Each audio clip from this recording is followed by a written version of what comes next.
I will be performing a Pokemon Grass-type monologue Hardcore Nuzlocke thing which you see on YouTube all the time by people like Flygon HD or Sylph Spectre. The only difference being that I do not play any Pokemon games anymore, and I haven't really tried one of them since 2018. I have also never completed a Nuzlocke before, and I do not know how to effectively win. So come join me now, and we will win together or lose together, but you'll be there to watch me, and I will probably also be drunk. I begin my Pokemon Monotype Grass-type Nuzlocke extremely drunk, to the point that my stream doesn't even capture anything that I'm doing because I didn't set it up right, and I was borderline comatose, meaning that I couldn't even type my character's name in correctly, meaning that this attempt failed before it even started. For the second attempt of this mono Grass-type Hardcore Nuzlocke, I call myself CJ, and my rival, Lead, as in lead poisoning. First name Lead, last name Poisoning. The chat thought that was a very bad idea, but I thought it was cool, so I carried on with it. And we can finally begin. Within 20 seconds of starting the run, we already get further than we did last time and actually make it outside of the house for us to go off and find our first ever Pokemon, Bulbasaur, which I wanted to name an innuendo, but the chat didn't like that, so it is named Lettuce. Lettuce joins the team and is ready to fight his first ever battle, from which many more will arise. Which is what I would have said if he didn't die immediately in the first battle of his life. Attempt 3 begins immediately after the passing of Lettuce, and I named my character CJ with a dot at the end, and the rival Mercury, as that is also an element which would probably kill a plant. We get to the lab and pick Bulbasaur again, and we spend 4 minutes choosing a name, which wouldn't be completely trash, and we settle on Nanako, after a 4-year-old girl who also shares her name with a giant crime boss. Nanako tries her first ever battle and deals significantly more damage than her brother Lettuce did before her, and so the run can now finally truly begin. For the first time ever in my monotype Hardcore Nuzlocke of Pokemon Fire Red and Leaf Green, we actually make it outside of the starting town. Something that most people can easily do within 5 minutes of starting the game has taken me 3 attempts. We walk all the way up to the next town, where I realize I do not know what to do. I have never played Kanto before in my life, and I don't understand what I'm supposed to do because I skipped all the dialogue. This massive blunder can only be attributed to me and nothing else, yet I will still blame Nanako for all of my failures. Seeing that I don't know what to do or where I'm going, I decide to look up the encounter lists of the Pokemon I'll be able to get in this playthrough, where I realize that one of my absolute favorite Pokemon is unobtainable in this game because it is a Fire Red exclusive. I am not able to get the Oddish line, which makes me deeply upset. In the next part of my Pokemon Fire Red and Leaf Green monotype Hardcore Nuzlocke, I go into the shop and collect Oak's parcel, which I can give back to him so he'll give me the Pokedex and I can start my journey to becoming a Pokemon Master. Except I don't want to do that, as the only Pokemon I want to catch are Grass types, as they truly understand me as the massive freak that I am. We continue all the way up to Viridian City, where we get taught how to catch a Pokemon by the old man, who is known for glitching out the game in Pokemon Red and Blue. However, this time he glitches out my game and completely destroys my recording software, leaving nothing but his bald head to be seen for the next 30 minutes. I am forced to restart my stream and spend the next 20 minutes of my life troubleshooting so that I could show my misadventures in Viridian Forest, or lack thereof, because I avoid every trainer I can, except for this guy, Youngster Rick, who proceeds to do absolutely nothing except to use String Shot over and over again, making my poor little Bulbasaur absolutely disgusted. Hey Dojima! Remember that time your wife got run over by a car? The way out of Viridian Forest is blocked by one last bug catcher, who is dispatched easily by Nanako, who decides she doesn't care about any bugs or anything anymore, and only death can satisfy her. We exit the forest and make it to Pewter City, where we can challenge Brock, the gym leader, for the Boulder Badge. Obtaining a gym badge is a massive milestone, and something to be truly proud of in a hardcore Nuzlocke, but these fights are a true test of your skill as a Pokemon trainer. and should not be taken lightly. Which is exactly what I do, as I enter the gym completely underleveled to take on Brock. Most hardcore Nuzlocke players look up the movesets, abilities, and level of the gym leader's Pokemons, so that they do not break their own rules, and also have an advantage and know how to strategize. I, however, could not be bothered because I am a Bulbasaur, and I know that I will win. As I proceed to press the same button practically 3 times in a row, and win. I begin the next part of my Grass-type, Mono-type, Hardcore Nuzlocke of Pokemon, whatever version this is, I don't even remember, at 2 AM, which was a very bad idea as it leads me to not really think. At this point, I had been studying for nearly 12 hours straight, and my mind and brain was not working, which led me to the unfortunate situation that I find myself in currently, where I am fighting this one last trainer who contains nothing but 2 Pidgeys, who both know Gust. For some reason, the flying type is super effective against the bug type, because as we all know, birds eat grass, I guess, I don't know, which leads me to be able to take out the first Pidgey with relative ease, until the second Pidgey comes up, crits Nanako, and kills her, meaning we are locked into the bad ending of Persona 4 Golden.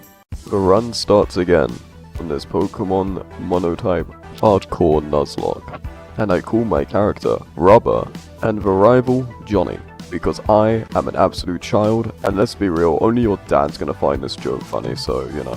Let's get back to business. We start the game, go to the lab, pick up Bulbasaur, call it Jumbo. I'll give you one guess as to what happens to Jumbo. Just one. You only get one guess on this one. Ah, yeah, he's dead. For the next part of this Pokemon, this is like attempt 75 now, you know the drill. But to shake things up, I've chosen to play this time as a girl, and I named my character Pikachu. And the rival Wahey.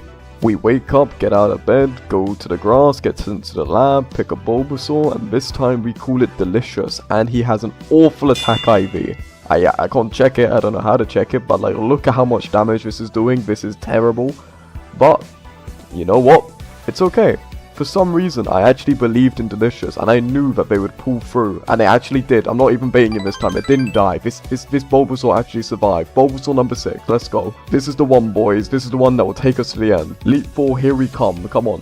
For the next part in this Pokemon Mono-type Hardcore Nuzlocke, I eat a pot of noodles.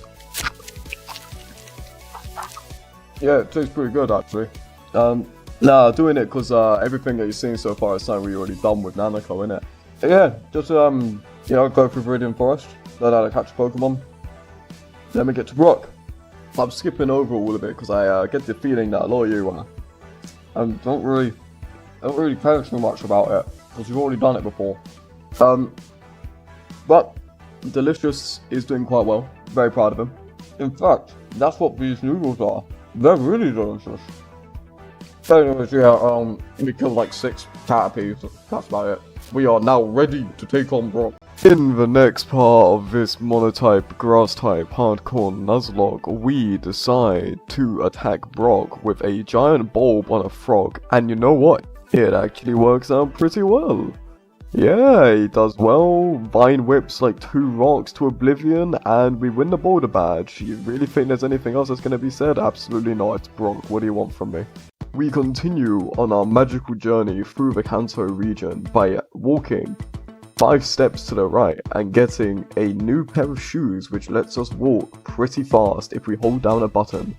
Otherwise known as running, this is something I'll be doing for the rest of the entire run. Yes, I'm spending this time explaining to you what running is. Anyways, we continue walking to the right, making sure to avoid the last trainer that brutally murdered our poor little Nanako. Rest in peace, sweet prince. But by battling the trainers on this route, not only does Delicious try to evolve into a Venusaur that I decided to cancel. Not quite sure what I was thinking there actually, if I'm honest. I think I was just trying to get Razor Leaf early for the next gym, but the next gym's Misty, so I'll still be able to one-shot practically everything in that gym, like with a Vine Whip, right? That would work. But for now, Bulbasaur is going to stay as a lonely Bulbasaur, all by its lonesome with no friends. Which is what I would be saying if Bulbasaur actually spent the rest of its time alone and by itself, but instead we actually find Bulbasaur a new friend. It's a Paras which we found in Mount Moon, and we name it Velvet. with a unique bug typing to set it apart from the rest of the encounters we'll be getting this run. I'm sure Paras will be a very, very valuable teammate so long as we don't put it anywhere near a bird. I begin playing the game again, but I'm gonna be real, I'm really hungover, and I don't really know what I was doing. I just started running around Mount Moon for a long while until I realized, oh wait, Velvet's level 8. I should probably train him up a little bit, so, you know, he won't just get immediately violated by, like, the 6 million Zubats I run into. Doesn't really work, though, because, he only knows Scratch and Stun Spore. So he doesn't have a stab move. His attack stats the same as Bulbasaur's, which is good for a level 8. But we should probably try and get a little bit better, don't you think? I begin the subsequent training of our boy by running around and scratching things, really, until they fall over. I sound like a really manic cat. But yeah, it went quite well. We ended up beating up that last trainer who absolutely murdered Nalico before. So, you know, we got our revenge. And we even ran into our first Team Rocket fight, which Velvet couldn't really handle. Yeah, even a Rattata kind of broke through its defenses, which isn't the greatest. But again, it's quite low level right now. Over time, I believe in Velvet, and they will get stronger and stronger. So as you can probably guess, we ended up switch training Velvet quite a lot of the time. We'd have him out in the front, and then we'd switch over to Delicious every single time we wanted to actually take something that had even a marginally large amount of HP. Yeah, that's about it really. I don't really know what else. I'm gonna be honest, I really don't know where I'm going. I'm just kind of lost in the caves. I'm playing Minecraft right now, you know what I mean? Like, I'm actually lost. Like, what am I doing? I continue to switch train Velvet over the course of around 20 minutes until I realize Delicious is getting far too close to their level cap of 21 to match Misty's Starmie. So I have to make the heartbreaking decision to actually train Velvet like a regular Pokemon, where I discover the actual reason why absolutely nobody actually likes this Pokemon. This thing sucks. Like, I'm sorry, I love this dude, but like, it sucks. Its base stat total is like 200, and even when fully evolved, no stat goes over 100. This sucks. This is actually painful. It nearly died like 7 times. I don't know how it survived, I really don't. And I look at its moveset as well. Dude, it doesn't even learn any decent bug type moves. The only one it learns is Leech Life. Leech Life, and this is before the buff. This is 20 base power Leech Life. It's all it's got. This was my answer to Erica, but eventually we do make it to the final floor of Mount Moon and fight some people. It went fine, it was really inconsequential honestly, like they kinda had some cool Pokemon, like we haven't seen a Grimer yet, we haven't seen a Voltorb yet, but they all fall to Delicious from pressing a button again. Paras didn't really have much of a, you know, effect on anything. It didn't really do anything, if I'm honest. It just kind of looks pretty and just sits around. But it's okay. We'll have Velvet be our hype man and Delicious be our actual killing thing man. But eventually me and the buff boys make it out of Mount Moon. Upon arriving in Cerulean City, we do one thing, and it's go kill Misty, because let's be real. What else are we going to do? Yeah, sure, there's a fight we can have against our rival, but he leaves with a Pidgeotto, and I would rather not go over the level cap. So what that would mean is I would have to solo the entire rival with nothing but a singular Paras, and the first Pokemon, he's Quad Riku. I'm gonna take my chances by beating up 2 Starfish instead, thank you very much. And that is exactly what we do, which gives us this new badge, which allows us to do nothing. In the next part of this Pokemon Monotype Hardcore Nuzlocke, I am very hungover, and I don't really want to play the game, so I walk out the door of the gym and then immediately give up. Upon leaving, I realized something very bad. There is only one place for us to go, and it's to battle our rival, who I mentioned before, is probably going to kill Paras.